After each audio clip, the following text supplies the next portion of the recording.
आज हम चांद और मंगल पर पहुंच चुके हैं। हमने ब्रह्मांड की गहराइयों में छिपी सबसे दूर मौजूद गैलेक्सी को भी खोज निकाला है। आज हमारे अंतरिक्ष यान सौर मंडल की सीमाओं को पार कर इंटरस्टेलर स्पेस में पहुंच चुके हैं। लेकिन हमारे इतने विकसित होने के बावजूद भी हमारे मन में कुछ सवाल अपना घर बनाए बैठे हैं, जिनका जवाब हम आज भी ढूंढ रहे हैं। क्या हम इस ब्रह्मांड में अकेले हैं? क्या इस ब्रह्मांड में कहीं हम जैसी ही कोई बुद्धिमान एलियन सभ्यता मौजूद है? आखिर कहाँ है ब्रह्मांड के सारे बुद्धिजीव? इस वीडियो में हम जानेंगे ऐसे ही सवालों के जवाब, तो बने रहिए मेरे साथ इस वीडियो में। आज से 13.7 बिलियन साल पहले हमारा संपूर्ण ब्रह्मांड एक छोटी सी डॉट में समाहित था। उस समय समय का कोई भी अस्तित्व नहीं था। फिर होता है उस छोटी सी डॉट में एक महाविस्फोट, जिसे हम बिग बैंग के नाम से जानते हैं। उस महाविस्फोट से ही एक चीज अस्तित्व में आई, जिसे इंसान आज तक नहीं समझ पाया है, और वो है समय। बिग बैंग धमाके से ब्रह्मांड के जन्म के साथ ही समय की शुरुआत होती है, जिसे बिगनिंग ऑफ द टाइम बोलते हैं। समय की शुरुआत के 3 मिनट बाद यूनिवर्स में पहला एटम बनता है। ब्रह्मांड के जन्म के 180 मिलियन साल बाद परमाणु एक बड़े स्फीयर में कोलैप्स होने लगते हैं और जन्म होता है यूनिवर्स में पहले स्टार का। समय के चलते ब्रह्मांड में नए नए तारे जन्म लेते रहे और छोटी छोटी गैलेक्सीज बनती गईं। धीरे धीरे छोटी छोटी गैलेक्सीज आपस में मर्ज होने लगी और बड़ी गैलेक्सीज बनने लगी। ब्रह्मांड के जन्म के 1 बिलियन साल बाद बड़ी गैलेक्सियों के सेंटर में सुपरमैसिव ब्लैक होल बनने लगे। ब्रह्मांड के जन्म से लेकर 9 बिलियन सालों तक ब्रह्मांड में असंख्य तारे जन्म ले चुके थे और बूढ़े होकर मर भी चुके थे, जिनमें से कई तारे तो ऐसे रहे होंगे जिनके ग्रहों पर जीवन फला फूला भी होगा और वो विकसित होकर खत्म भी हो चुका होगा। लेकिन अभी भी ब्रह्मांड में नित नए तारे जन्म ले रहे थे और अभी तक हमारे सूर्य का जन्म भी नहीं हुआ था। लेकिन बिग बैंग के 9.2 बिलियन साल बाद, यानी अभी से 4.5 बिलियन साल पहले, एक नेबुला से जन्म होता है हमारे सोलर सिस्टम का, जिसमें हमारा सूर्य जन्म लेता है और साथ ही जन्म लेते हैं हमारी पृथ्वी सहित अन्य ग्रह। पृथ्वी के जन्म के बाद हमारी बेबी अर्थ से मंगल ग्रह के साइज का कोई आकाशीय पिंड टकराता है। उस टक्कर की वजह से पृथ्वी से काफी मलबा अंतरिक्ष में चला जाता है, जो पृथ्वी के चारों ओर एक रिंग के रूप में घूमने लगता है। धीरे धीरे उस रिंग का मटेरियल आपस में जुड़ने लगता है, जिससे जन्म होता है हमारे चंद्रमा का।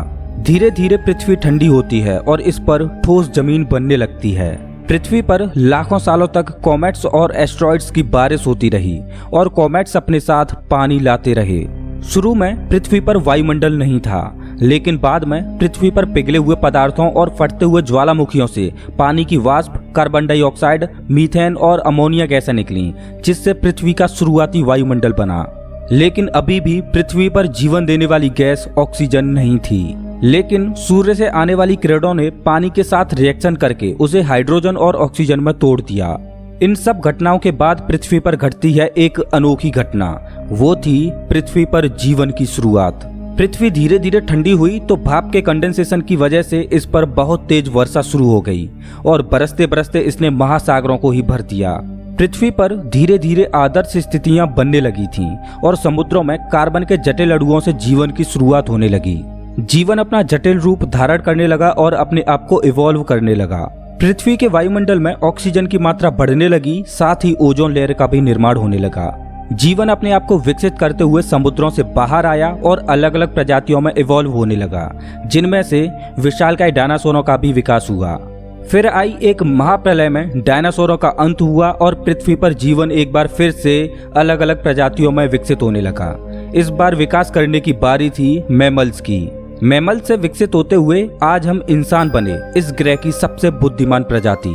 आज हम अपनी बुद्धिमत्ता के दम पर चांद और मंगल पर पहुंच चुके हैं, लेकिन अभी भी हम एक ऐसे सवाल के उत्तर की खोज में हैं जिसका जवाब हमें आज तक नहीं मिला, और आज भी उस सवाल का जवाब ढूंढने में हमारी खोज जारी है। और वो सवाल है कि क्या इस ब्रह्मांड में हम अकेले हैं, या हम जैसी ही कोई एलियन सभ्यता इस ब्रह्मांड में कहीं मौजूद है। अगर इस ब्रह्मांड में हम जैसी ही कोई दूसरी सिविलाइजेशन है तो वो अब तक हमसे क्यों नहीं मिले।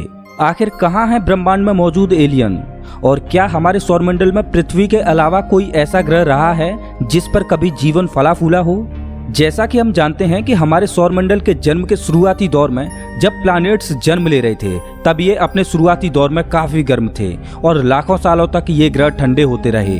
उसी दौर में पृथ्वी की ही तरह मंगल ग्रह भी ठंडा हो रहा था, लेकिन पृथ्वी की अपेक्षा मंगल ग्रह पर आदर्श परिस्थितियां सबसे पहले बनी। कारण था मंगल ग्रह पृथ्वी की अपेक्षा सूर्य से दूर है और पृथ्वी से छोटा। जहां सोलर सिस्टम के बनने के 30 करोड़ साल बाद भी पृथ्वी एक भट्टी की तरह धधक रही थी, वहीं मंगल ग्रह पर उस समय आदर्श परिस्थितियां बन चुकी थीं। ध्यान दें, आदर्श परिस्थिति का मतलब पानी का तरल रूप में होना। जीवन के पनपने के लिए आदर्श परिस्थिति वो होती है जहां पानी ना तो गैसीय फॉर्म में हो और ना ही बर्फ की तरह जमी हुई अवस्था में हो। जब पृथ्वी एक भट्टी की तरह धधक रही थी तब मंगल ग्रह पर पानी तरल रूप में आ चुका था। मंगल ग्रह पर किए गए मिश्रणों से पता चला है कि इसकी सतह पर पानी के सागर और नदियां हुआ करती थीं। वैज्ञानिक मानते हैं कि मंगल के सागरों में छोटे छोटे बैक्टीरिया जन्म लेने लगे होंगे। मंगल ग्रह पर जीवन पनप ही रहा था और जटिल बनने की ओर बढ़ रहा था, लेकिन तभी मंगल ग्रह से एक एस्ट्रॉयड टकराया जिसने मंगल ग्रह के उत्तरी भाग को पूरी तरह से खत्म कर दिया। एस्ट्रॉयड की इस टक्कर के बाद मंगल पर पनप रहा जीवन खत्म हो गया। जब पृथ्वी पर चांद का जन्म हुआ था उस समय मंगल पर जीवन जन्म लेके खत्म हो चुका था। 2004 में नासा के रोवर्स ने मंगल की कुछ तस्वीरें ली जिनमें गोल पत्थरों को देखा जा सकता है। आपको बता दें कि ऐसे गोल पत्थर हजारों सालों तक पानी के बहने से बनते हैं, जो सबूत है कि मंगल ग्रह पर नदियां बहा करती थीं। साथ ही मंगल की तस्वीरों में दर्रों और नदियों की संरचनाओं को भी देखा जा सकता है। मंगल पर उस एस्ट्रॉयड के टकराने के बाद फिर से परिस्थितियां आदर्श होने लगीं और इस पर जीवन फिर से पनपने लगा। मंगल पर परिस्थितियां आदर्श तो बनी, लेकिन धीरे धीरे वहां का वातावरण फिर से बेकाबू होने लगा था, क्योंकि मंगल का सूर्य से ज्यादा दूर होने की वजह से वहां पानी जमने लगा और वर्षा चक्र खत्म होने लगा। मंगल ग्रह पर इन बदलावों की वजह से वहां पर जीवन जटिल होने से पहले ही एक बार फिर से खत्म होने लगा। मंगल ग्रह पर जीवन को जटिल होने के लिए इतना समय ही नहीं मिला जिससे वो पृथ्वी की तरह इवॉल्व हो पाता, लेकिन जब मंगल ग्रह पूरी तरह से जम गया उसके बाद पृथ्वी पर परिस्थितियां आदर्श होने लगी थीं। हमारा ग्रह सूर्य से ना तो ज्यादा दूर है और ना ही ज्यादा पास। पृथ्वी के गोल्डीलॉक्स जोन में होने की वजह से इस पर परिस्थितियां हमेशा के लिए आदर्श बनकर रह गईं। आज हम पृथ्वी के बाहर दूसरे ग्रहों पर जीवन खोज रहे हैं, लेकिन हमें आज तक परग्रही जीवों के कोई भी ट्रेसेज नहीं मिले। लेकिन वैज्ञानिक अनुमान लगाते हैं कि हमारे सोलर सिस्टम के ही जुपिटर के चांद यूरोपा पर एलियन लाइफ हो सकती है। कारण है कि यूरोपा पर बर्फ की 21 किलोमीटर मोटी चादर मौजूद है और जमी हुई बर्फ के नीचे पानी तरल रूप में मौजूद है। वैज्ञानिक मानते हैं कि यूरोपा पर बर्फ के नीचे मौजूद पानी में जीवन पनप रहा होगा। वैज्ञानिक ये भी अनुमान लगाते हैं कि वहां पर जीवन किसी बैक्टीरिया के रूप में नहीं बल्कि विशालकाय समुद्री जीवों के रूप में होगा, क्योंकि यूरोपा पर जीवन को विकसित होने के लिए इतना समय तो मिल ही चुका है कि वो बैक्टीरिया से विकसित होता हुआ जटिल जीव बन चुका हो। वैज्ञानिक ऐसा अनुमान इसलिए लगाते हैं क्योंकि पृथ्वी पर भी बर्फ की मोटी चादर के नीचे मौजूद तरल पानी में विशालकाय जीव पाए जाते हैं।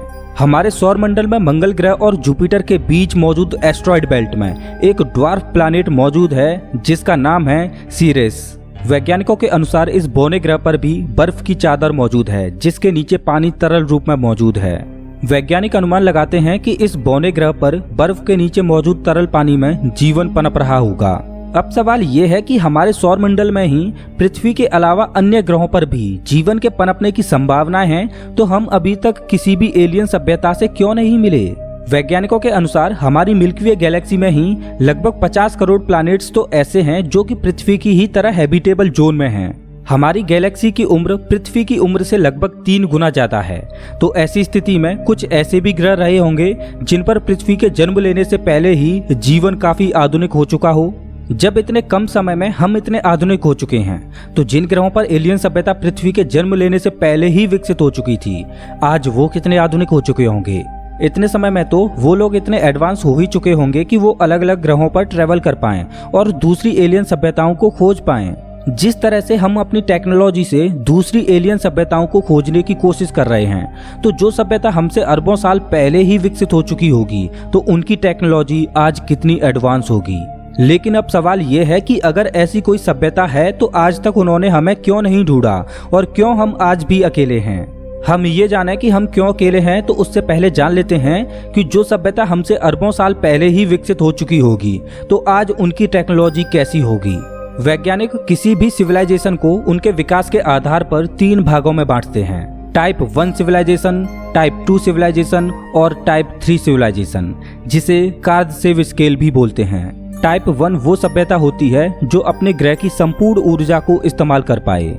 हम अभी इस स्केल में 0.73 नंबर पर हैं और हम धीरे धीरे टाइप 1 सिविलाइजेशन बनने की ओर बढ़ रहे हैं। जिस दिन हम पृथ्वी पर मौजूद ऊर्जा के सारे स्रोतों को इस्तेमाल करने लग जाएंगे, उस दिन हम टाइप 1 सिविलाइजेशन बन जाएंगे। लेकिन अभी हमें टाइप 1 सिविलाइजेशन बनने के लिए सैकड़ों सालों का वक्त लगेगा। इसके बाद आती है टाइप 2 सिविलाइजेशन, जो सभ्यता अपने ग्रह के साथ साथ अपने तारे की संपूर्ण ऊर्जा को इस्तेमाल करने लग जाए, उसे टाइप 2 सिविलाइजेशन बोलते हैं। ये साइंस फिक्शनल जरूर लगता है, लेकिन इस तरह की सभ्यता अपने तारे के चारों ओर एक डायसन स्फीयर बनाकर उसकी ऊर्जा को इस्तेमाल करती है। वैज्ञानिकों ने हमसे 1470 प्रकाश वर्ष दूर एक तारा खोजा है, जिसे टैबी स्टार बोलते हैं। वैज्ञानिक ऐसा अनुमान लगाते हैं कि इस तारे के चारों ओर एक डायसन स्फीयर बना हुआ है। इसके बाद आती है टाइप 3 सिविलाइजेशन। ये वो सिविलाइजेशन होती है जो अपनी संपूर्ण गैलेक्सी की ऊर्जा को इस्तेमाल कर पाए और पूरी गैलेक्सी को कंट्रोल कर पाए। जो सभ्यता हमसे अरबों साल पहले ही विकसित हो चुकी है, वो टाइप 2 या टाइप 3 सिविलाइजेशन तो बनी चुकी होंगी। लेकिन आखिर वो सिविलाइजेशंस हैं कहाँ? क्यों हम आज भी अकेले हैं? साल 1950 में यही सवाल एनरिको फर्मी ने भी उठाया था, जिसे हम फर्मी पैराडॉक्स के नाम से भी जानते हैं। तो चलिए जानते हैं कि हम अभी तक एलियनों से क्यों नहीं मिल पाए। रीजन 1, हो सकता है कि हमारी टेक्नोलॉजी अभी इस काबिल ही नहीं हुई है कि हम परग्रहियों से संपर्क कर पाएं। रीजन 2, हो सकता है कि हमारे आसपास के किसी सोलर सिस्टम में कोई एलियन सभ्यता हो, लेकिन वो बुद्धिमान ना हो। जैसा कि हम जानते हैं कि हमारी पृथ्वी पर करोड़ों प्रजातियां हैं। अगर कोई भी बाहरी एलियन सभ्यता हमसे कोई संपर्क बनाने की कोशिश करे, तो पृथ्वी पर मौजूद करोड़ों प्रजातियों में से केवल हम मनुष्य ही ऐसी इकलौती प्रजाति हैं जो एलियनों से संपर्क बनाने में सक्षम हैं। तो हो सकता है कि हमने एलियंस की खोज में अभी तक जितने भी सिग्नल भेजे हैं, तो शायद उन ग्रहों पर ऐसी कोई बुद्धिमान सभ्यता मौजूद ही ना हो जो हमारे सिग्नल्स का जवाब दे पाए। क्या हो कि हमारे सिग्नल्स ऐसे ग्रहों पर पहुंचे हों जहां केवल जानवर ही रहते हों, कोई बुद्धिजीव नहीं। रीजन 3, हो सकता है कि हमारी पृथ्वी के जन्म से पहले ही कई बुद्धिमान सभ्यताएं विकसित हो चुकी हों, लेकिन उनके ग्रहों पर आई किसी प्रलय की वजह से वो खत्म हो गए हों, और जिन ग्रहों पर कभी जीवन फला फूला होगा वो आज बंजर पड़े हों। रीजन 4, हो सकता है कि हम जैसी ही एलियन सभ्यता किसी दूसरी गैलेक्सी में हों, लेकिन ब्रह्मांड के फैलने की वजह से सभी गैलेक्सीज एक दूसरे से दूर भाग रही हैं, तो हो सकता है कि हम उनसे कभी संपर्क ही ना कर पाएं। रीजन 5, हो सकता है कि कोई टाइप 2 या टाइप 3 सिविलाइजेशन हो और वो हमको दूर से विकसित होते हुए देख भी रहे हों और हम पर नजरें गड़ाए हों, लेकिन हमारी टेक्नोलॉजी अभी इस काबिल नहीं हुई है कि हमें उनका पता चल पाए, और वो जानबूझकर हमसे मिलना नहीं चाहते हों, क्योंकि हमसे मिलकर उन्हें कोई भी फायदा नहीं होने वाला। Reason 6, great filter. ये थ्योरी मुझे सबसे सटीक लगती है कि हम अभी तक परग्रहियों से क्यों नहीं मिल पाए। ग्रेट फिल्टर थ्योरी के अनुसार कोई सभ्यता कुछ हद तक ही विकास कर पाती है, उसके बाद वो सभ्यता पूरी तरह से खत्म हो जाती है। जो भी एडवांस सिविलाइजेशन होती हैं, जो टाइप 1 से टाइप 2 या टाइप 3 बनने की ओर अग्रसर होती हैं, वो या तो किसी प्राकृतिक आपदा की वजह से या फिर मैन मेड आपदा यानी वर्ल्ड वॉर लड़कर ही खत्म हो जाते हैं। मतलब कोई भी सभ्यता ग्रेट फिल्टर को पार करके और ज्यादा एडवांस नहीं हो पाती। आज हम इंसान टाइप 1 सिविलाइजेशन बनने की ओर बढ़ रहे हैं। हमने कुछ तरक्की क्या कर ली कि हम इतने बौखला गए कि हमने 2 वर्ल्ड वॉर ही लड़ लिए। आज भी हम इतने बौखलाए हुए हैं कि हम कभी भी तीसरा वर्ल्ड वॉर लड़ सकते हैं। अगर तीसरा वर्ल्ड वॉर हुआ तो ये तो तय है कि पृथ्वी से जीवन ही खत्म हो जाएगा। कारण होगा हमारे आधुनिक हथियार। ग्रेट फिल्टर थ्योरी के अनुसार जो भी सभ्यता जितनी एडवांस होती जाती है, वो अपने अंत की ओर उतनी ही अग्रसर होती जाती है। हो सकता है कि ग्रेट फिल्टर की वजह से ब्रह्मांड की विकसित सभ्यताएं नष्ट हो गई हों। शायद इसी वजह से हम अभी तक किसी भी एलियन सभ्यता से संपर्क नहीं कर पाए। यहाँ पर एक सवाल सामने आता है कि अगर ग्रेट फिल्टर की वजह से कोई भी सभ्यता ज्यादा एडवांस नहीं हो पाती, तो क्या पृथ्वी पर भी कभी ग्रेट फिल्टर आया होगा? दरअसल अगर हम अतीत में झांक कर देखें तो ऐसा लगता है कि हमारी पृथ्वी ग्रेट फिल्टर से गुजर चुकी है, क्योंकि हम अतीत में मौजूद सभ्यताओं की छाप आज हजारों साल बाद भी देख पाते हैं। जैसे मिस्र की सभ्यता। आज भी मिस्र के पिरामिड्स हमारे लिए रहस्य बने हुए हैं कि इतने भारी भरकम पिरामिड्स को कैसे और क्यों बनाया गया था। अगर वो लोग इतने एडवांस थे जिन्होंने इतने भारी भरकम पिरामिड बना दिए, तो इतनी आधुनिक सभ्यता आखिर कहाँ विलुप्त हो गई? क्या वो लोग ग्रेट फिल्टर का शिकार हो गए? रीजन 7 जू हाइपोथेसिस। इस थ्योरी के अनुसार हम एलियंस के एक्सपेरिमेंट का हिस्सा हैं। चलिए इसे एक एग्जांपल से समझते हैं। हम जू में अलग अलग जानवरों को कैद करते हैं।